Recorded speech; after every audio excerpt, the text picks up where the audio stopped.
जब आसमान में फिर से गरज सुनाई दी तो क्रू समझ गया कि उसके पास ज्यादा समय नहीं बचा है। उसने देखा कि नदी से पकड़ी गई मछली में बर्फ के छोटे छोटे टुकड़े मिले हुए हैं। ये साफ संकेत था कि मौसम और ज्यादा खतरनाक होने वाला है। तभी उसकी नजर दूर खड़ी एक छोटी सी झोपड़ी पर पड़ी। उसे लगा कि शायद अब बचने की उम्मीद मिल गई है, लेकिन जैसे ही वह पास पहुंचा उसका दिल बैठ गया। झोपड़ी इतनी जर्जर थी कि लगता था सालों से किसी ने उसे छुआ तक नहीं। मौसम को देखकर साफ लग रहा था कि बारिश जल्दी रुकने वाली नहीं है। ऊपर से ओले गिरने का खतरा भी था। इसलिए क्रू ने फैसला किया कि फिलहाल इसी टूटी फूटी झोपड़ी को अपना ठिकाना बनाया जाए और मौसम साफ होने के बाद ही आगे बढ़ा जाए। वैसे अगर इस समय आपकी जगह क्रू होता और आपको यहाँ 1 महीने तक जिंदा रहना पड़ता तो आप कौन सी 3 चीजें अपने साथ लाते? कमेंट करके जरूर बताना। देखते हैं असली सर्वाइवल एक्सपर्ट कौन है। जब क्रू झोपड़ी के अंदर गया तो वहां का हाल बेहद खराब था। चारों तरफ टूटी लकड़ियां और मलबा फैला हुआ था, लेकिन उसके लिए यही कबाड़ खजाना था। लकड़ियां साफ सफाई के काम भी आ सकती थी और रात को आग जलाने के लिए ईंधन भी बन सकती थी। उसे पता था कि जहां ओले पड़ते हैं वहां रातें बेहद ठंडी होती हैं, इसलिए आग का इंतजाम करना सबसे जरूरी था। झोपड़ी की खिड़कियों के कई शीशे अभी भी सही सलामत थे। क्रू ने उन्हें भी संभाल कर रख लिया। बाहर से देखने पर झोपड़ी का ढांचा अभी मजबूत लग रहा था,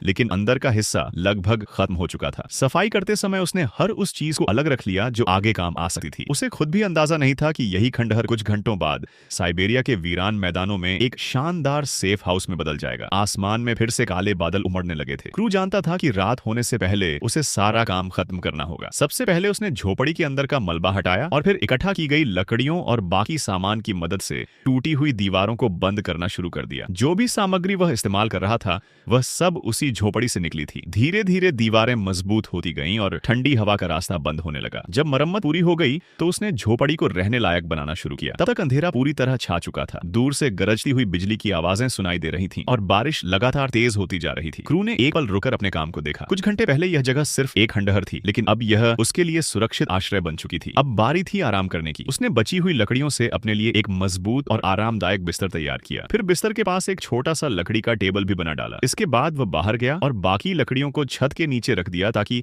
बारिश उन्हें गीला न कर सके। अब लगभग सारी तैयारी पूरी हो चुकी थी। चाहे बाहर पूरी रात ओले गिरे उसे कोई चिंता नहीं थी, क्योंकि उसकी झोपड़ी अब काफी मजबूत और सुरक्षित बन चुकी थी। लेकिन एक समस्या अभी भी बाकी थी, ठंड। झोपड़ी के कोने में रखा छोटा सा लोहे का चूल्हा उसकी नजर में आया। आकार में छोटा जरूर था, लेकिन गर्मी देने की ताकत जबरदस्त थी। बस धुएं के निकलने का रास्ता ठीक करना था। क्रू ने तेल वाला लैंप जलाया और फिर चूल्हे में आग सुलगा दी। कुछ ही देर बाद चिमनी से धुआं सही तरीके से निकलने लगा। इसका मतलब सब कुछ ठीक काम कर रहा था। धीरे धीरे चूल्हा लाल होने लगा और उसकी गर्मी पूरे कमरे में फैल गई। अब बाहर चाहे तापमान 0 डिग्री तक पहुंच जाए, झोपड़ी के अंदर गर्माहट और आराम बना रहने वाला था। क्रू ने चैन की सांस ली, अपने लिए 1 कप गर्म चाय बनाई और चुपचाप बैठकर बाहर गिरते औलों की आवाज सुनने लगा। बाहर तूफान था, लेकिन अंदर सुकून। कई दिनों की थकान और संघर्ष के बाद आज पहली बार उसे महसूस हुआ कि वह